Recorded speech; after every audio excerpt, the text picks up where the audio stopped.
Hello everyone, welcome to my channel Bold and Beautiful. Today you should tell Hope about that night. Daphne arrives to Los Angeles with a huge surprise for Carter. Ridge's last response to Brooke, Daphne's LA return astounds Carter. Carter Walton will be stunned by Daphne Rose's return to Los Angeles, and Ridge Forrester provides Brooke Logan with a definitive response, for the time being, anyway. Carter will be taken aback when Daphne unexpectedly returns to town on Wednesday's B&B episode. Daphne has already turned down Steffy Forrester's proposal to return to Los Angeles, but she may reconsider and surprise Carter. Carter and Hope Logan are engaged and eager to start a new chapter in their marriage, but will seeing Daphne rekindle old emotions? There will undoubtedly be some awkwardness, and Carter will find it difficult to decide what to say to Daphne. Daphne might be secretly holding on to the hope that she and Carter could have a future together. We can't completely rule out the chance that Carter and Daphne are hiding something. Before he reconnected with Hope, Carter might have let passion run wild with Daphne off-screen. If so, there may be another explanation for Daphne's reluctance to confront Carter. Keep checking back for updates on any significant information Daphne may reveal, as a pregnancy secret would undoubtedly append this plot. Since she just offered him one more chance to return to her, let's talk about Brooke and Ridge in the meanwhile. Brooke might move on with Nick Marone and accompany him on this trip to Italy if Ridge doesn't give in to their love. Ridge won't take advantage of this final chance to pick Brooke and move on from Taylor Hayes. Brooke will come to terms with the fact that she must let go of Ridge since he would not back down from his promise to Taylor. As everyone knows, this isn't actually Ridge's last opportunity to choose Brooke. Viewers will still have to wait for Ridge to pursue Brooke when all the drama in Naples and Capri starts. Ridge and Nick are going to engage in a heated battle till then. Ridge's possessiveness toward Brooke is evident, and he particularly detests the idea of her making Nick the new man in her life. Carter Walton's not-so-distant past, Daphne Rose. Her reappearance, a masterstroke of soap opera timing executed with devastating precision, wasn't merely a surprise. It was a detonation in the carefully reconstructed life Carter had painstakingly built since her departure.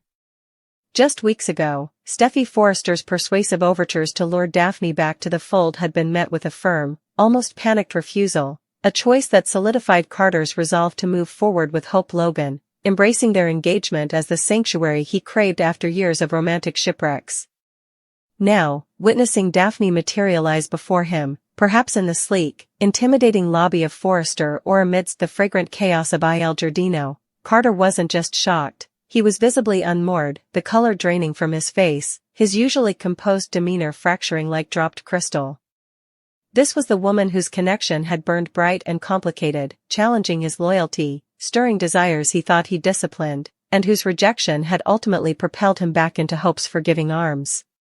Her return threw the delicate equilibrium of his impending marital bliss into chaotic disarray, forcing him to confront a maelstrom of questions he'd believed were settled. Why now?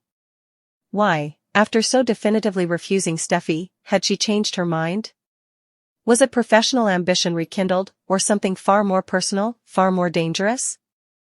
The sheer awkwardness of the moment hung thick and suffocating. What words could possibly bridge the chasm of their unresolved history and his current commitment? Carter, the pillar of strength for so many, found himself grappling with paralyzing uncertainty, his gaze locked with Daphne's, searching for answers while desperately trying to shield Hope from the emotional turbulence suddenly crashing against their future. And beneath Daphne's carefully curated composure, a flicker of something potent lingered. Was it merely professional resolve, or the stubborn ember of a hope she couldn't extinguish, the belief that Carter Walton, despite the ring on his finger, might still harbor a flame for her that not even Hope's radiant love could completely douse? This fragile hope, however, was potentially laced with a far more volatile secret. Whispers, insidious and persistent, snaked through the corridors of possibility. What if Carter's reunion with Hope wasn't the clean break it appeared? What if, in a moment of weakness, confusion, or lingering passion before he fully recommitted to Hope, he and Daphne succumbed to an off-screen encounter, a secret tryst burning with the intensity of their unresolved connection? This terrifying possibility cast Daphne's earlier reluctance to return in a starkly different light. Her resistance wasn't just about professional awkwardness or unrequited feelings, It was the paralyzing fear of confronting Carter while potentially carrying a life-altering consequence of their hidden moment. A secret pregnancy, the ultimate soap opera earthquake, would irrevocably shatter Carter and Hope's fragile new beginning, forcing impossible choices and rewriting destinies. The question pulsed with terrifying potential: was Daphne's return driven by love, ambition, or the desperate need to reveal a truth that could detonate Carter's world? Only time, and perhaps a carefully timed confession, would tell if her presence heralded romantic redemption or catastrophic revelation. Simultaneously, miles away, or perhaps echoing through the same tense LA air, another romantic reckoning reached its crescendo, though the final note rang with a hollow, predictable finality. Brooke Logan, the Logan legend whose love for Ridge Forrester had been the defining epic of her life, a saga of soaring highs and devastating betrayals, had laid her heart bare one last, desperate time. Standing before Ridge, vulnerability warring with her innate strength, she delivered an ultimatum etched in emotional granite: choose her, finally and completely, or watch her walk away, not just from him, but into the arms of another. This wasn't a gambit, it was Brooke's Rubicon. Italy beckoned, a sun-drenched escape, and Brooke made it terrifyingly clear that if Ridge did not surrender to the undeniable, turbulent force that was Bridge, she would cross the Atlantic not in mourning, but hand in hand with Nick Marone, rediscovering passion and perhaps solace with a man whose history with her was complex but undeniably potent. This was Ridge's absolute, unequivocal last chance to abandon his renewed commitment to Taylor Hayes, the psychiatrist whose steady presence offered a perceived sanctuary from the storms Brooke inevitably stirred within him. It was a plea for him to finally silence the doubts, the familial pressures, the ghost of his father's disapproval, and choose the love that had, against all odds and logic, defined him for decades. Yet, in a move as predictable as the Pacific tide yet no less devastating for its inevitability, Ridge Forrester dug his heels into the shifting sands of his own indecision. Paralyzed by a sense of duty, or perhaps the fear of Brooke's all-consuming intensity, or simply the gravitational pull of the simpler narrative Taylor offered, he clung stubbornly to his proclaimed commitment to Taylor. He framed it as honor, as keeping his word, but to Brooke, and to the audience witnessing this decades-long dance, it felt like cowardice disguised as nobility. He rejected her final, tear-streaked plea. The message was brutal in its clarity: Taylor was his present and, he claimed, his future.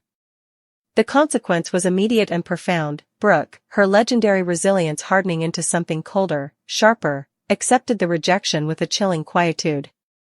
The fight, for now, was extinguished. She would indeed go to Italy, and she would go with Nick Marone, embracing the possibility of a life where Ridge Forrester was no longer the axis upon which her world spun. She would force herself to let go, or at least project the illusion of having done so.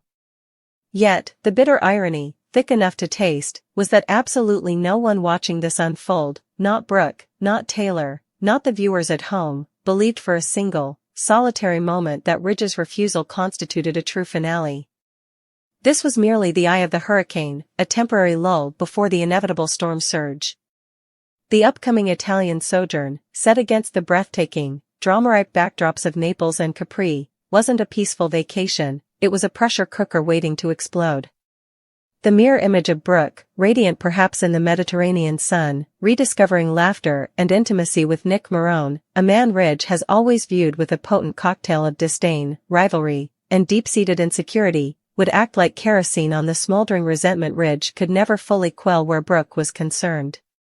His earlier, almost feral reaction to Nick's reappearance in Brooke's orbit revealed the truth Ridge tried to bury beneath his commitment to Taylor. His possessiveness over Brooke was primal, ingrained.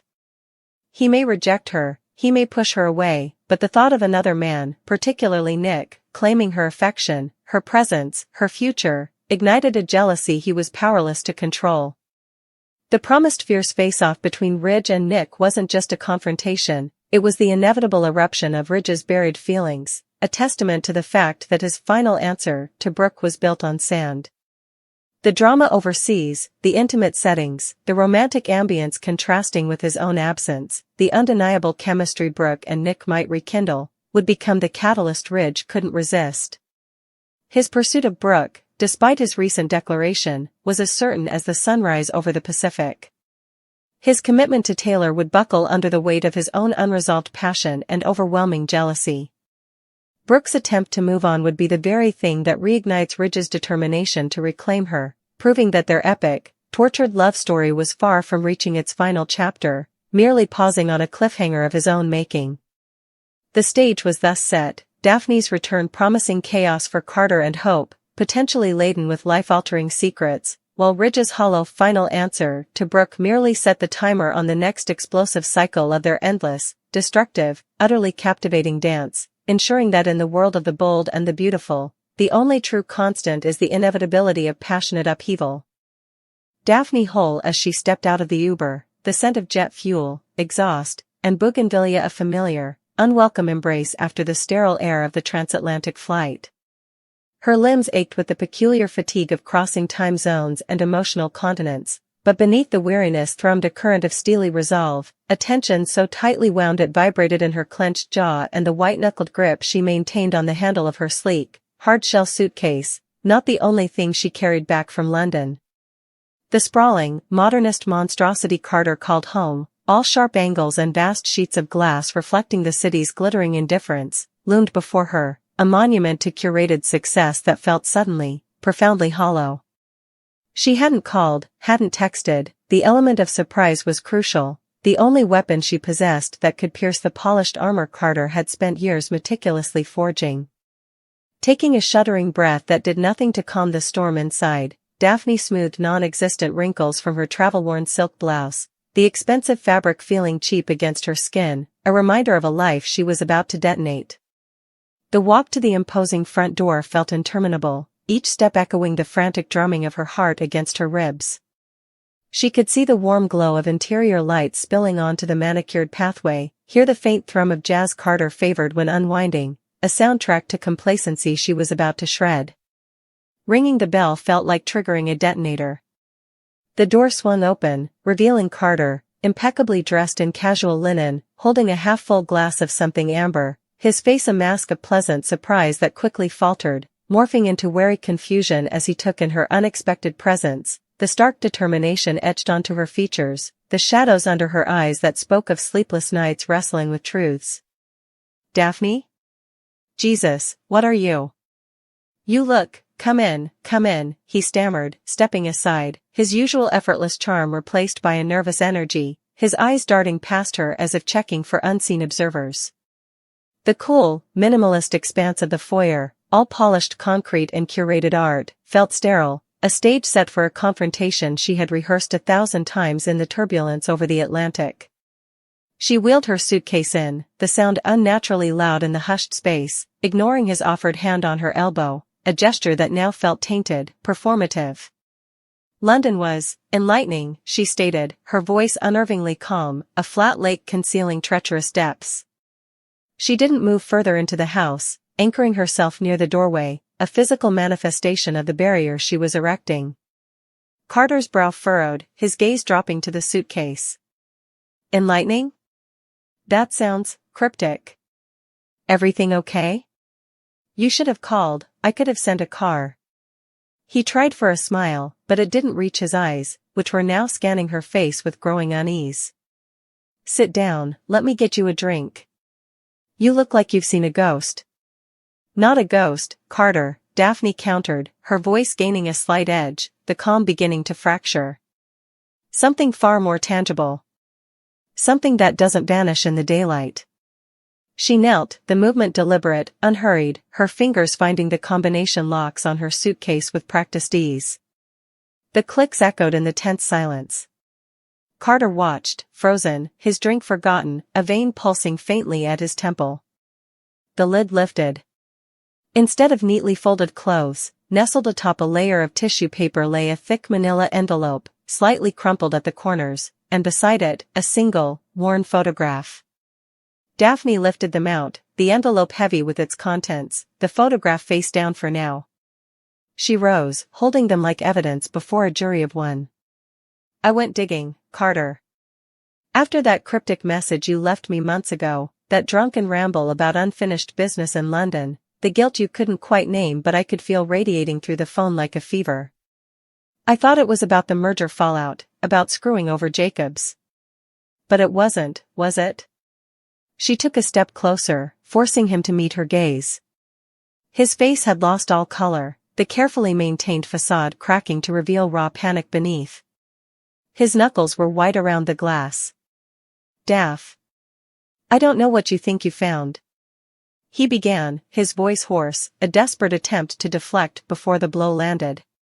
"Don't lie to me." The words exploded from Daphne, shattering the fragile calm, her composure finally fracturing under the weight of the betrayal. "Not now. Not after this." She thrust the photograph towards him. It was a snapshot, slightly faded, taken at a dimly lit London pub years ago. Carter, younger, his arm draped possessively around the shoulders of a woman whose face, turned towards him with adoring laughter, was unmistakable, hope. Not hope as Daphne knew her now, radiating calm strength, but hope vibrant, trusting, utterly unaware. And Carter's expression wasn't brotherly affection, it was hungry, possessive, the look of a man claiming something he knew wasn't his. Carter recoiled as if burned, his glass slipping from his grasp to shatter spectacularly on the concrete floor, ice cubes skittering like frightened insects, the amber liquid spreading in a dark, accusing stain. He didn't even glance down. His eyes were locked on the photo, wide with pure, unadulterated terror. Where did you get that?" he whispered, the sound scraping from his throat. It was nothing, Daph, just a stupid moment, a mistake." "A mistake?" Daphne's laugh was harsh, brittle. "Is that what you call it? The night you betrayed your best friend? The night you betrayed me? The night you slept with Simon's wife? Hope's sister-in-law?" The accusations hung in the air, toxic and suffocating. She slammed the manila envelope onto a nearby console table, the sound sharp as a gunshot. "This isn't just one drunken fumble, Carter. This is hotel receipts spanning months. This is love notes, your handwriting, Carter. Promising her the world, promising her you'd leave me, leave everything behind. This is proof you were having a full-blown affair with Eleanor right up until the night she died." Carter staggered back, hitting the wall, his breath coming in ragged gasps. He looked like a man drowning, his eyes darting wildly, unable to process the sheer magnitude of the evidence laid bare. "It wasn't like that, it was complicated. Simon was. Eleanor was unstable." He choked out, grasping at straws. "Unstable? Is that your excuse?" Daphne was inches from him now, her fury of physical force. "Did her instability make it easier for you to use her? To lie to her? To lie to everyone? To me? To Simon, your supposed brother? To Hope?" She leaned in, her voice dropping to a venomous whisper. "And where does her instability fit into what happened that night, Carter? The night she drove off that bridge? The night after she found these?" She tapped the envelope fiercely. "The night after she finally realized the promises you whispered were just more lies? That you were never leaving me, never leaving this gilded cage you built? Did her despair just seem like convenient instability then?" Carter slid down the wall, collapsing onto the cold floor amidst the shattered glass and spilled liquor, his head in his hands, great, heaving sobs racking his frame. The polished, powerful executive was gone, replaced by a broken, terrified husk consumed by guilt and shame. "I didn't mean. I never thought. Oh God, Eleanor." He moaned, the words dissolving into incoherent anguish. The carefully constructed narrative of Eleanor's tragic accident, the one they had all accepted and mourned, was collapsing around him, revealing the rotten core of his deception. Daphne stood over him, not with pity, but with a cold, relentless fury that had crystallized during the long flight home. The surprise wasn't her early return, it was the truth, meticulously unearthed and delivered like a verdict. She watched him unravel, the man she thought she knew disintegrating before her eyes. The raw sound of his grief filled the cavernous space, a counterpoint to the distant hum of the city. Daphne let it hang there, let him drown in it for a long, agonizing moment. She thought of Hope, strong, compassionate Hope, who had been Simon's rock after Eleanor's death, who had been her friend, who had trusted Carter implicitly.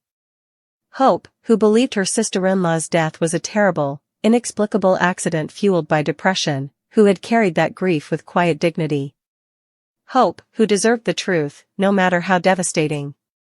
The image of Hope's trusting face, the memory of her unwavering support during Daphne's own darkest times, fueled the final, necessary thrust. Daphne's voice, when it cut through Carter's broken sobs, wasn't a shout, but a command forged in ice and fire, echoing off the hard surfaces, shattering the last vestiges of his denial, leaving no room for argument, no path for escape. "You need to tell Hope about that night." The words weren't just an accusation, they were an ultimatum, a sentence, the only possible path forward from the ruins of the life he had meticulously built on lies. The surprise was delivered, its devastating impact radiating outwards from the wreckage of Carter Prescott, staining the pristine LA night with the inescapable, ugly truth. The silence that followed was heavier than any sound, thick with the crumbling of a world built on sand.